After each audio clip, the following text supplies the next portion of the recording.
Plus two first year accounting find out the nature of the following accounts. तो आम previous video रे बा पूर्वर पढ़ीचे step रे कौन ना नेचर जानिबा गोटे अकाउंट रो नेचर जानिबा। तो आज आम से किछिटा एग्जांपल नहींचु अकाउंटा किए एवं तार नेचर कौन माने से को कैटेगरी जाऊँ माने रियल नॉमिनल ना पर्सनल। तो प्रथम आम देखा कैश कैश हूँ रियल अकाउंट कहीं ना कैश गोटे एसेट को बुझाऊँ तेणु यहाँ रियल अकाउंट। तापर आसला बैंक बैंक रे कौन हुए ना पर्सनाली लोक मैंने कौन करती अकाउंट खोलती तेणु से पर्सनाल अकाउंट कैटेगरी जाऊँ।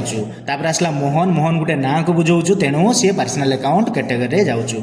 तापर आसला प्लांट आउ machinery plant and machinery asset category जाऊँ तेणु सी कौन हो ना रियल अकाउंट को बुझाऊँ। तापर आसला कैपिटाल कैपिटाल पर्सन को बुझाए तेणु पर्सनाल अकाउंट तार कैटेगरी हो नेचर हो पर्सनाल अकाउंट। तापर आसला स्टॉक स्टॉक कौन स्टॉक एसेट को बुझाए तेणु सी रियल अकाउंट कैटेगरी भितर जाऊँ। तापर आसला सेल्स सेल्स माने इनकम माने आमे किछिटा सेल्स करके इनकम करूँ तेणु सी नॉमिनल अकाउंट कैटेगरी भितर जाऊँ। तापर रेंट रेंट रे आमे कौन होता है ना रेंट आमे रिसीव भी करथाउ बा रेंट आमे देई भी थाउ तेणु रेंटा नॉमिनल अकाउंट भितर जाऊँ कहीं ना ये रेंट इनकम को बुझाए आउ खर्च को भी बुझाए। तापर आसला ड्रॉइंग्स ड्रॉइंग्सटा हूँ जड़े पर्सन ड्रॉइंग करे तेणु ताहा पर्सनाल अकाउंट कैटेगरी रे जाए। तापर आसला कल्याणी पब्लिशर भी जड़े पर्सन को बुझाए तेणु ये पर्सनाल अकाउंट अंडर रे जाए तार नेचर पर्सनाल अकाउंट। गुडविल हूँ गोटे इंटांजिबल तमाने इंटेंजिबल एसेट तेणु ये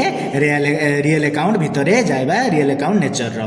तापर आसला आउटस्टैंडिंग सैलरी कौन ना सैलरी जोटा बाकी रही जाए जेटा एम्प्लॉय मानू को दिया जाई न थाए बा दिया हेई न थाए तो सही सैलरीटा कौन हुए ना पर्सनाल अकाउंट को बुझाए बट किंतु सेटा रिप्रेजेंटेटिव पर्सनाल अकाउंट कैटेगरी भितर जाए किंतु तार नेचर होचु पर्सनाल अकाउंट।